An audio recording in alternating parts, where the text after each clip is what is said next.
Olá, meus amigos. Antes de mais nada, se essa porta atrás de mim abrir, tá?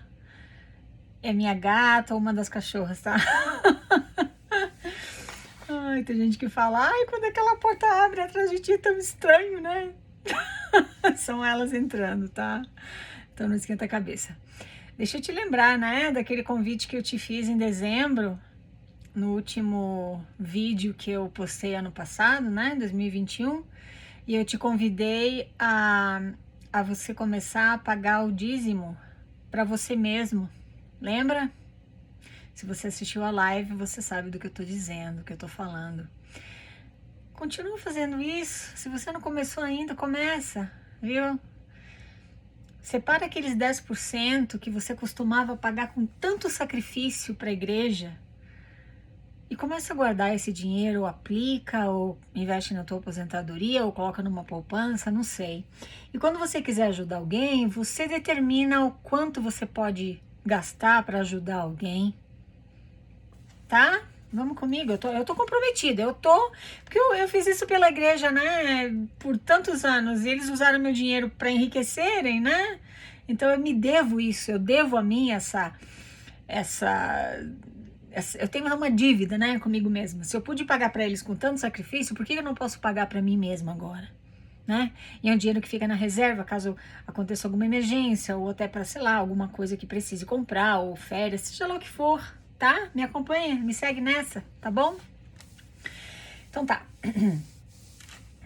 A nossa brasileirinha de hoje, ela vive um dilema e eu vou tentar ajudar, né, da melhor forma que eu posso, e convido você a também talvez tentar ajudá-la aqui nos comentários desse vídeo. Ela fala o seguinte: olá, Vânia, eu ainda sou membro da igreja. Ela é membro ativo da igreja, tá? Eu tenho 39 anos e nasci no convênio, moro no sul do país. Para iniciar, quero contar a história da minha família. Meu pai e minha mãe se conheceram muito jovens e acredito que já foram felizes juntos. Entretanto, a lembrança que tenho é de uma família completamente desestruturada, com uma bela fachada. Meu pai não fazia minha mãe feliz, pelo contrário, ele era um homem completamente ausente. Aliás, a única lembrança de momentos realmente felizes era quando estávamos na companhia de membros ou na capela. Para você ter uma noção, eu tenho um irmão de praticamente a mesma idade que eu, fruto de uma traição, coisa que eu descobri há pouquíssimo tempo. Apesar de todos os problemas, minha família era um exemplo. Afinal, éramos na capela a perfeita família de margarina, todos sorridentes e felizes. Um dia isso tudo mudou. Meu pai e minha mãe sofreram um acidente em 2002. Apesar de eu ser maior de idade, eu era super dependente e fiquei muito depressiva. E mesmo após esse sofrimento, eu ainda estava sendo pressionada para servir uma missão de tempo integral. Minha avó, que foi com quem eu fui morar, católica, era contra. Mas mesmo eu não sendo obrigada, afinal era uma mulher, eu fui muito coagida a ir. Fui. Missão Brasil, São Paulo Leste. De início já não me adaptei. Eu sofria muito e fui conhecendo a igreja muito mais como uma fábrica do que realmente uma igreja. Era pressionada por números diariamente pelos missionários líderes e sempre que entrevistada pelo presidente da missão. Comecei a ter crises nervosas e, apesar de ter tido companheiras legais, tive contato com sisters horríveis, principalmente as americanas, pois eu não tinha condições de ter coisas e elas tinham. Além do cartão da missão, um cartão próprio. E somando, recebiam caixas e mais caixas com mimos da família. E eu do outro lado, nunca nenhuma cartinha. Só a ligação no Natal e Dia das Mães. Eu as via comendo coisas que me deixavam com vontade e eu ficava mais depressiva ainda. Inclusive, uma companheira começou a implicar com meu peso, o que me fez também ter crises bulímicas. Ai, que judiação. Voltei para casa antes, na verdade, apenas poucos meses antes. Eu estava exausta psicologicamente, emocionalmente e fisicamente.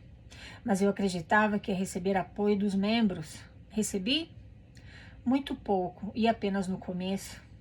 Fui sim deixada às traças. Já não era novinha, comecei a ser pressionada para me casar. Mas eu só queria casar com alguém que eu realmente amasse. Eu não faltava à igreja, mesmo me sentindo mal pela ingratidão, pela forma como eu era tratada. Me sentia muito sozinha. Comecei a ter amizade com os missionários, pior coisa que eu poderia ter feito. Comecei a ser mais mal falada ainda e, para piorar, eu me apaixonei por um missionário. E apesar de não fazer nada de errado, eu ainda era apelidada de Snake.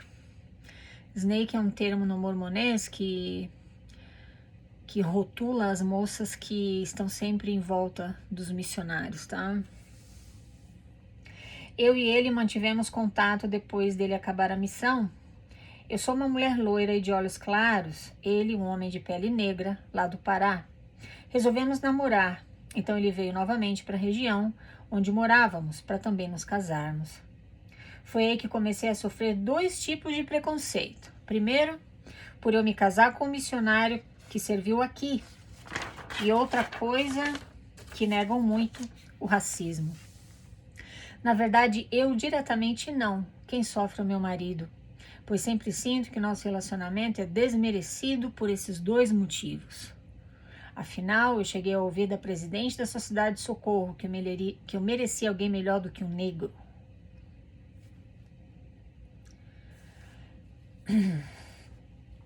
Hoje sou mãe de um casal de crianças lindas. Meu marido me ama e me faz feliz.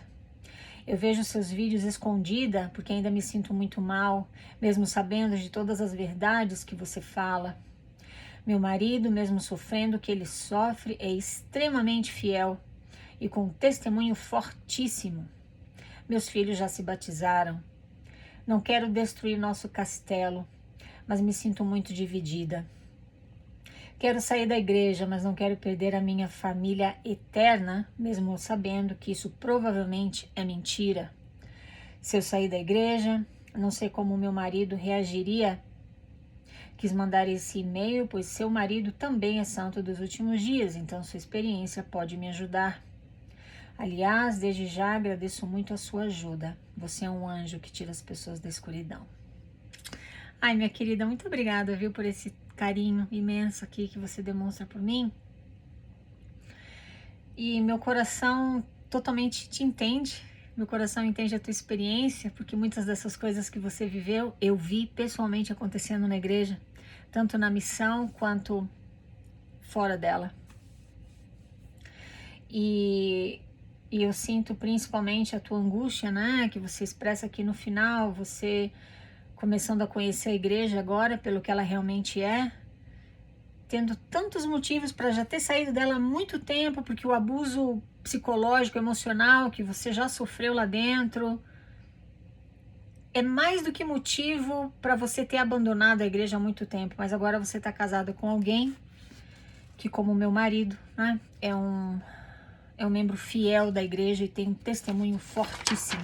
Esse é o caso do meu marido também, você sabe, né? Então tá. Antes da gente chegar lá, eu queria fazer só alguns comentários aqui, tá? Eu não sei se você que está escutando a história, você prestou atenção a um fato. Os pais dela sofreram um grave acidente em 2002, tão grave que ela teve que morar com a avó dela em outro lugar. Ela não fala aqui para nós se ela recebeu apoio e suporte emocional da ala, mas ela fala que ela começou a que ela começou a sofrer pressão para servir uma missão. É interessante você prestar atenção nisso, e é interessante também você notar que se ela tivesse recebido a ajuda que ela precisava e tivesse tido o tempo que ela precisava para realmente processar o que havia acontecido, porque foi algo que mudou completamente a dinâmica na família, ela não teria ido para a missão e sentido do jeito que ela se sentiu lá, né? Porque ela fala que ela de início já não se adaptou e sofreu muito. Sofreu muito e foi conhecendo a igreja mais como uma fábrica do que realmente uma igreja. Ela foi sentindo a pressão que os missionários sofrem para apresentarem os números, porque afinal de contas você precisa se lembrar que a gente está tratando aqui de uma empresa cujo objetivo é lucro. É lucro. E os missionários também, como nós já conversamos aqui, estão na linha de frente de vendas, eles são os que vendem o produto, e ela era pressionada para vender, ou seja, batizar. Vender as mentiras do mormonismo, porque quando as pessoas entram dentro daquele sistema e se tornam escravizadas mentalmente por aquele sistema, agora eles vão solidificando o sistema e ampliando. E é assim que funciona no mercado corporativo, não é? Quanto mais gente consumindo o teu produto, melhor. Então tá. Então ela não recebeu o apoio que ela precisava, mas ela foi pressionada a servir missão. Eu entendo essa pressão porque também foi o meu caso. Eu fui pressionada por 1 ano a aceitar o chamado para ir para missão. Ai, mal sabia eu que o que estava acontecendo era que o presidente da minha estaca na época estava mandando todas as moças da estaca que tinham idade para servir missão, porque ele queria aparecer, né, para os 70s e autoridades de área, e o plano dele deu certo, né, porque ele conseguiu se tornar um 70 e coordenador do sistema educacional da igreja. Então, apesar dele ter uma carreira profissional, é muito mais fácil ganhar dinheiro como empregado da igreja do que na carreira que ele escolheu. Então, provavelmente aqui o presidente de estaca dela, ou o bispo, ou os dois, eles tinham metas de números para atingir. Então, não importa o fato dela ter passado por uma situação extremamente traumática, ela tem que demonstrar fé, ela tem que ter humildade, ela tem que ter coragem e aceitar um chamado vindo do Senhor, porque o Senhor proverá. O Senhor vai cuidar da tua família, irmã. Vai para a missão, porque é um chamado de Deus. Olha, se isso não é um jogo sujo, eu não sei então o que é. Para uma corporação comprovadamente financeira, usar o nome de Deus com tanta cara de pau como a igreja mormon faz, então eu não sei o que é charlatanismo. Eu não sei o que é corrupção. Eu não sei o que é heresia. Meu Deus. Então ela foi. É claro que você é pressionada por números. Eu sei como é isso, porque eu fui pressionada também a minha missão inteira. E quando eu me dei conta, eu estava focando mais nos números do que nas pessoas. Por quê? Porque ninguém me perguntava sobre as pessoas em si. O que a igreja pode fazer para ajudar essa família? Quem é que você está ensinando? É um jovem? Como é que é a situação familiar desse jovem? O que a igreja pode fazer para ajudar esse jovem? É uma mãe solteira? Será que ela precisa de ajuda? Será que ela precisa de cesta básica? Absolutamente não! Nunca! Na minha missão, em 19 meses, porque eu tive o surto, sei lá, de prolongar minha missão por 1 mês a mais. Nunca me fizeram esse tipo de pergunta. Quantos batismos? Era só números. Quantos batismos esse mês? Quantas palestras ensinadas essa semana? Quantos homens no grupo de ensino? Sister, você não deve estar ensinando crianças e jovens, você tem que buscar famílias, você tem que buscar homens que vão ser portadores do sacerdócio. Rótulos. Só aquilo que realmente interessa para a igreja. As pessoas que podem trazer benefícios para a igreja e não vice-versa. Uma criança, um jovem, uma mãe solteira vai sugar ajuda, vai precisar de ajuda da igreja. Não é isso que a gente quer na igreja. A gente quer o contrário, a gente quer pessoas às quais a gente possa sugar e tirar vantagem. É isso que significa essa cobrança tremenda que os missionários sofrem na missão. Por números, presta atenção se é assim ou não. Porque se você teve uma experiência diferente da minha e diferente da nossa querida da história de hoje, eu quero escutar como foi a tua experiência e eu quero o nome do teu presidente de missão, porque ele merece ser reconhecido. Porque a tua igreja só foca em números, ela não foca em ajudar as pessoas, ela foca no que ela pode receber das pessoas, ou seja, mão de obra gratuita, ofertas, dízimo, mão de obra para limpar a capela, de graça também, abrir a capela todo domingo, correr atrás das pessoas para ficarem lá. Bora sua camisa. Então ela voltou para casa um pouquinho antes, né? Ela teve aqueles problemas na missão que a gente sabe que acontecem e são tristes, sim. Porque você vê, claro, diferenças de classes sociais na missão. E você tá ali numa situação vulnerável, longe da família. No caso dela, mais complicado ainda, porque os pais tinham acabado de sofrer um acidente. Ela estava confusa, ela estava se sentindo desprotegida, depressiva. E mesmo assim ela tem que colocar um sorriso no rosto e sair para trabalhar todo dia, trabalhando 60 horas por semana. Ela vê as companheiras dela, né, algumas companheiras, além da mesada que você recebe na missão para sobreviver. Algumas, né, sisters tinham cartão, provavelmente cartão de crédito, não sei, da família, né? E elas podiam comprar coisas que a nossa querida não podia. Você acha que isso não afeta a tua autoestima, não afeta a tua produtividade? É claro que afeta. Não me diga que não, porque afeta. Ela acabou até desenvolvendo bulimia, teve crises bulímicas na missão. Tudo isso já seria motivo para ela sair fora. Ela voltou um pouquinho antes, graças a Deus, né? Ela se poupou um pouco e voltou alguns meses antes dos 18 meses. Voltou para casa, só que ela não recebeu aquele apoio que ela achava que receberia. Agora é mais pressão, só que agora a pressão muda. Vai casar quando?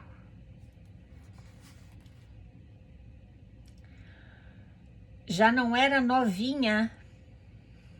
Comecei a ser pressionada para me casar. Quando ela fala que não era novinha, ela devia ter 20 e pouquinhos anos de idade. Já não é novinha, né, na igreja, né? Não, agora já tá ficando encalhada, né? Casar. Deixar um missionário assim, mesmo missionário bem fofinho, né? Casar, então tá. Então, ela, como não sentia assim a amizade, o aconchego dos membros dela, ela começou a se relacionar com os missionários, o que não tem nada demais. Ah, mas na igreja, né? Existe toda uma tradição e todo mundo pensa do mesmo jeito porque os cérebros são programados para aquilo, né? Então ela tá andando com os missionários, a igreja já tem aquela tradição, ela é uma snake. Por que existe isso? Você escuta dos púlpitos de conferência que os missionários, né, não podem se abrir o coração na missão e tudo mais, e que as moças, né, tem que ter manter a distância de um braço, aquela coisa toda. Então quando uma moça ela tem uma amizade mais próxima com os missionários, eles começam a chamar ela de snake, né? Que significa cobra. É forte esse termo. É forte.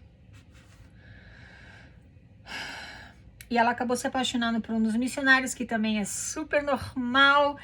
Todo mundo jovem ali, todo mundo se sentindo atraído um pelo outro. É super natural, de acordo com o Deus que te criou. Ah, mas na igreja você também não pode, você tem que ser um androide. Se você se apaixonou, finge que não, né? Finge que não, porque jamais, né? Que absurdo, né? Só pode ser Satanás, né? Eles não fizeram nada demais, mas ele acabou voltando para a cidade dela e eles acabaram namorando e se casando. Ela branquinha, ele negro. Agora ela escuta da presidente da Sociedade de Socorro, que é um exemplo na ala, aquela mulher é tão especial. Ela chega para aquela irmã e fala, nossa, você merecia alguém melhor do que um negro. Se a tua igreja são os membros, o que você está fazendo como membro? Como é que você está representando a tua igreja? Eu não sei você que está me escutando, mas a presidente da Sociedade de Socorro eu sei. Ela está representando exatamente o que a igreja dela sempre foi e ainda é e sempre vai ser. Racista. Então ela está representando muito bem o mormonismo. Aí, irmã, eu acho que você merecia alguém melhor do que um negro. Querida da história, eu particularmente fico com o coração partido de saber que o teu marido, ele tem tanta boa fé, ele é tão puro com aquele coração dele, que ele não consegue ver o racismo que existe na igreja. Com certeza ele sente. Você mesmo fala aqui que você não sofre tanto quanto ele, né? Você diz aqui que quem sofre é o teu marido, porque você sente que o relacionamento de vocês é sempre desmerecido por dois motivos. Primeiro, porque vocês se conheceram enquanto ele era um missionário. Ai, que absurdo, né? Não pode, né? Então tá. E segundo, ele é negro, você é branca. E ele não consegue sentir essa vibe. Se ele sente essa vibe, ele guarda, ele separa e ele foca no testemunho que ele acredita que tem, porque enfiaram na cabeça dele que aquilo é um testemunho da verdade. Só um parêntese aqui para você que também fala, né, e repete o que você aprende na igreja, que você não deve casar, né, com alguém que você conheceu na missão. O presidente Hinckley, ele conheceu a esposa dele na missão. Lembra do Hinckley? Então, ele conheceu a esposa dele, ela era uma laurel. Ele gostou, ele olhou pra ela e falou, nossa, né, bonitinha, né, fofinha, né. Que é normal também. E ele voltou depois e casou com ela. E ele foi presidente da tua igreja. Mas você não pode, não, de maneira alguma. Casou com um cara que você conheceu na missão, ele era missionário, você era missionário e ele também. Ih, sei não, hein? E aí tem coisa. Mas o Hinckley, né? Do Hinckley ninguém fala nada, né? Afinal de contas, ele era um profeta de Deus que não profetizava, mas tudo bem. Então tá. Querida, você conhece a realidade sobre a igreja agora e você não tá conseguindo ignorar todo o abuso que você já sofreu lá dentro e ainda sofre porque você é casada com uma pessoa negra, como eles falaram para você, né? Como o presidente do Estado de Socorro fez questão de salientar para você. E você tem aqui o teu marido, que é uma pessoa extremamente fiel, tem um testemunho firme. Eu já fui assim.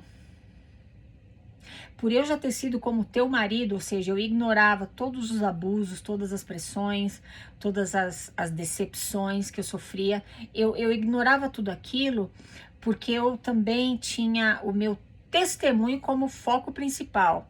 Então eu sei exatamente o que isso significa para o teu marido e para o meu marido.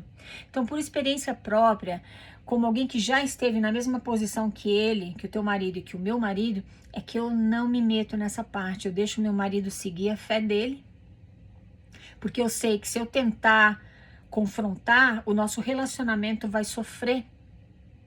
Então eu consegui convencê-lo de que antes de eu ser esposa dele, eu sou um indivíduo.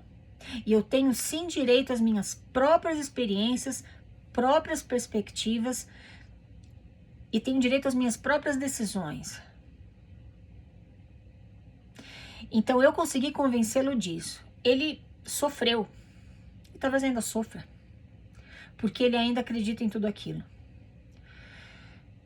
Mas ele, por ser uma pessoa maravilhosa, ele conseguiu colocar o nosso relacionamento acima da igreja, tá? Então, a minha sugestão para você é que você procure não confrontar as crenças dele, procure não enfiar nada goela abaixo nele em relação às verdades sobre a igreja que a gente tem exposto aqui no canal, com todas as fontes de pesquisas aí nas descrições dos vídeos. Não confronta, porque se você confrontar a igreja, é o mesmo que você está confrontando ele, porque quando você é parte de uma seita, você assume a identidade daquela seita. Mexeu com a tua igreja, tá mexendo contigo. Isso também eu sei por experiência própria. Não fala mal da igreja na minha frente não, porque o bicho vai pegar, tá mexendo comigo, com a minha identidade. Então não adianta bater de frente com ele. Tenha paciência, não sei se você frequenta a igreja. Você diz que é membro ainda, né? Mas se você ainda consegue frequentar, talvez você consiga meio que separar as coisas aqui no teu cérebro e deixar para lá coisas que você escuta sem que elas te afetem, né, emocionalmente.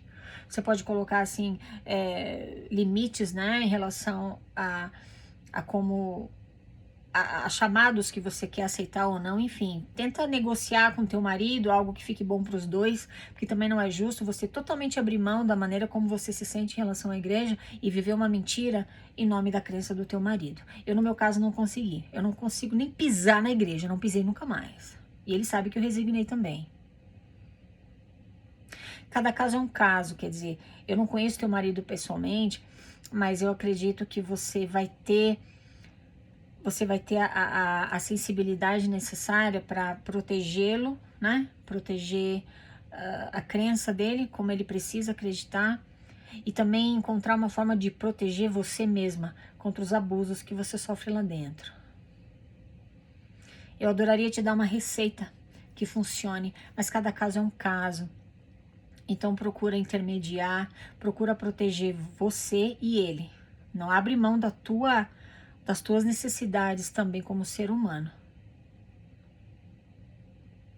E eu torço aqui sinceramente para que dê tudo certo e você consiga encontrar uma solução para essa situação tão complicada, que eu sei que é. Tá bom? É isso. Vamos ajudar essa nossa brasileirinha querida? Ajuda ela, fala alguma coisa que possa confortar, que possa dar alguma ideia para ela, porque é uma situação delicada, é uma situação complicada, né? Mas é possível, viu? É possível de encontrar uma solução, sim. Eu sei porque eu encontrei. Tá bom? É isso aí. Muito obrigada por me escutar, meus queridos. Falamos na próxima. Tchau, tchau.